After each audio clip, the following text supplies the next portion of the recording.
Hello friends, welcome to your channel catalyst Soni and this is Soni Singh. Friends, आज मैं आप लोगों के लिए जो वीडियो लेकर के आई हूँ बहुत ही इम्पॉर्टेंट इन्फॉर्मेशन है। आप लोगों को जो है इसको एक्चुअली में फॉलो करना चाहिए आगे जा कर के। जैसे कि अगर आप टीचिंग फील्ड में आना चाहते हो तो एग्जैक्टली इसके बारे में सारा आपको इन्फॉर्मेशन नॉलेज होना चाहिए कि किसके बाद क्या है, और अपना गोल एक आप सेट करके रखो। सो आज इस वीडियो में मैं आपको बताने वाली हूँ कि एक सरकारी टीचर यानी कि गवर्नमेंट टीचर बनना है और किस किस क्लास के लिए किस किस तरह की वैकेंसीज निकलती है और कौन सी वैकेंसीज के लिए क्या क्वालिफिकेशन आपको चाहिए। ये हमारे स्टूडेंट्स हमें मैसेज कर रहे हैं कि मैम पर्टिकुलरली बताइए कि किस तरह से हम गवर्नमेंट टीचर के लिए तैयारी कर सकते हैं, उसमें हमें कौन कौन सी डिग्री कौन कौन से क्वालिफिकेशन की ज़रूरत है तो हम वो कंप्लीट करके रखें। तो आज मैं ये गवर्नमेंट टीचर के लिए रखी हूँ और ये आपका फिर से स्टेट का है। जिस तरह से मुझे स्टूडेंट्स सेंट्रल के VS NVS के बारे में पूछ रहे हैं, मैं उसके लिए भी वीडियो लेकर आऊँगी, लेकिन आज हम इसमें बात करेंगे कि किस तरह से गवर्नमेंट टीचर आप बन सकते हो किसी भी स्टेट के।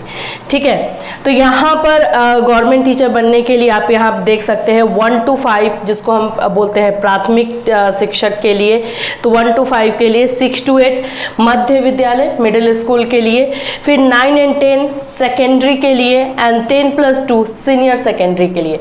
इसमें किसमें कौन कौन से क्वालिफिकेशन की ज़रूरत है ये सारी चीज़ें आज हम इस वीडियो में डिस्कस करने वाले हैं। सो फ्रेंड्स, अगर आप हमारे चैनल पर नए हैं तो चैनल को सब्सक्राइब कर लीजिए, बेल आइकन को हिट कर दीजिए।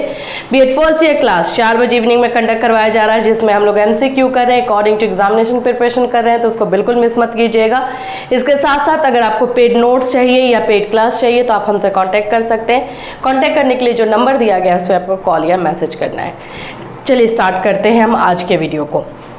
सबसे पहले यहाँ पर आप देखिए 1 to 5 के लिए आपको क्या करना है।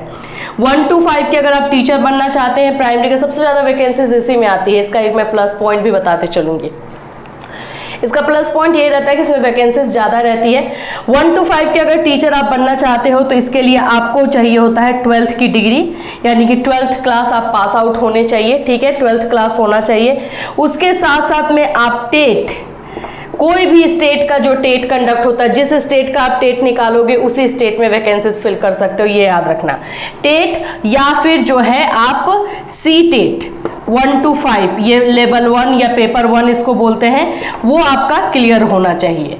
पेपर 1 क्लियर होना चाहिए, सी टेट या टेट का या सी टेट का आपका पेपर 1 क्लियर होना चाहिए। और ये आपको 12th एंड प्लस, अब इसके बाद से जो हमारी ट्रेनिंग डिग्री चाहिए, जो बीएड और ये सब ट्रेनिंग वाली जो होती है, उसमें हमें क्या चाहिए होता है, तो उसको मैं यहीं पे लिखती हूँ आपको। उसमें हमें चाहिए होता है या तो आप DLED किए हुए रहो या फिर आप जो है डिप्लोमा होता है जो वो किए हुए रहो, ये आपको इसमें चाहिए होता है। इसमें बीएड की ज़रूरत उतनी ज़्यादा नहीं होती है।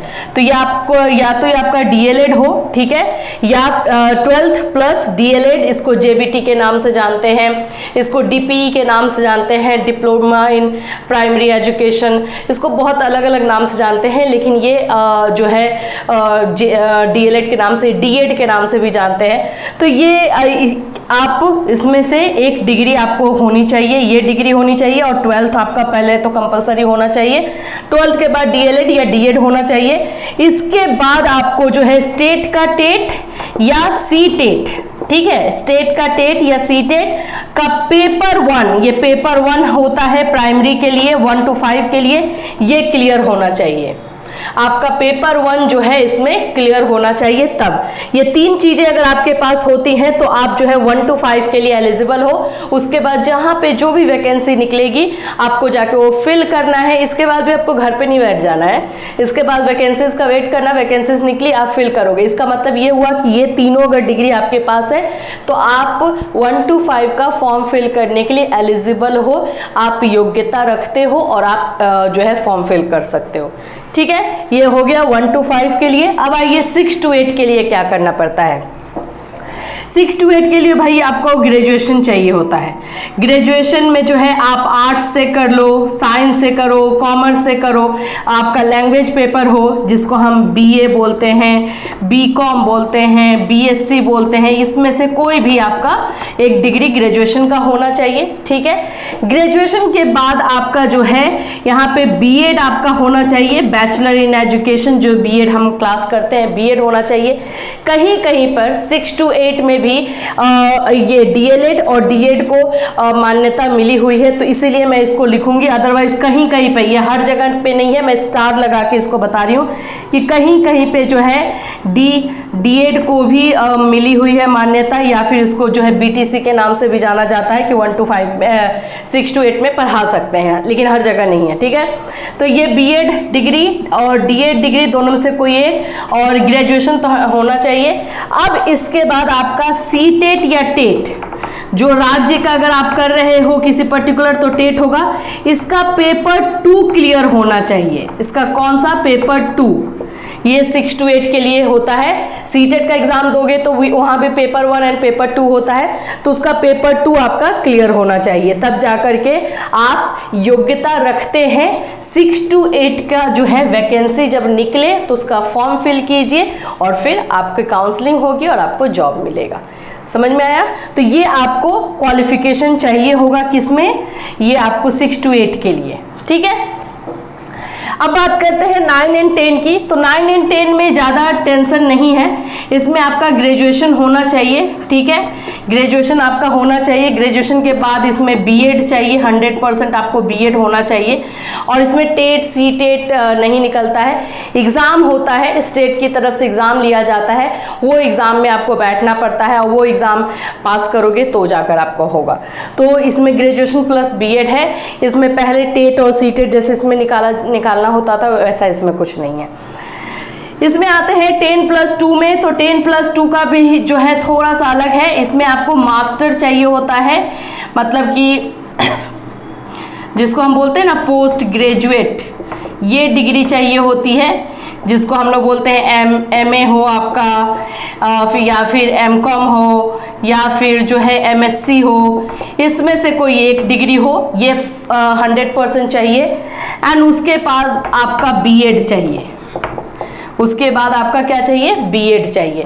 इसके बाद इसमें भी जो है स्टेट की तरफ से एग्ज़ाम लिया जाता है। अगर आप सेंट्रल का फिल कर रहे हो तो सेंट्रल की तरफ से जैसे केवीएस एनवीएस का भी एग्ज़ाम लिया जाता है। केवीएस एनवीएस के लिए मैं अलग से एक वीडियो लेकर आऊँगी, तो उसके लिए टेंशन नहीं लेना है। तो उसमें एक फिर एग्ज़ाम होगा, उस एग्ज़ाम में आपको बैठना है। एग्ज़ाम में आप मार्क्स लाओगे, जैसे जैसे मार्क्स लाओगे वैसा आपका जो है वैकेंसी जैसे निकलेगी वैसे आपका बनेगा और आपको जा करके देना है। तो यहाँ पर आपको डिग्री क्या चाहिए? पोस्ट ग्रेजुएट यानी कि मास्टर और प्लस बीएड 10+2 के लिए। आई होप ये कंफ्यूजन दूर हो गया होगा। कौन से क्लास को पढ़ाने के लिए कौन सी डिग्री आपके पास होनी चाहिए, तो आप योग्यता रखते हैं जब वैकेंसीज अगर निकले तो उसको फिल करने के लिए। देखो, करने के लिए सब लोग कर लेते हैं, हाँ मैंने ग्रेजुएशन किया है, मैंने बीएड किया है, मैंने टेट निकाला, सीटेट निकाला, आपने सब कर लिया है। लेकिन जब वैकेंसीज निकल रही है जहाँ पर अगर आप वो फॉर्म फिल नहीं कर रहे हो तो आपको घर आकर के कोई नहीं देगा। फॉर्म फिल भी करना है, फिर उसमें काउंसलिंग को भी अटेंड करना है, किस तरह से प्रोसेस होता है वो सब भी देखना है। योग्यता अगर पूछते हो, एलिजिबिलिटी पूछते हो, तो ये क्वालिफिकेशन चाहिए होती है अलग अलग क्लासेस को पढ़ाने के लिए। एंड आई होप कि आप लोग का क्लियर हो गया होगा। अगर फिर भी कोई डाउट है मन में तो आप इस वीडियो में कमेंट कर सकते हो, इंस्टाग्राम पे फॉलो करके हमें मैसेज कर सकते हो। फिर मिलूंगी, till then have a nice day.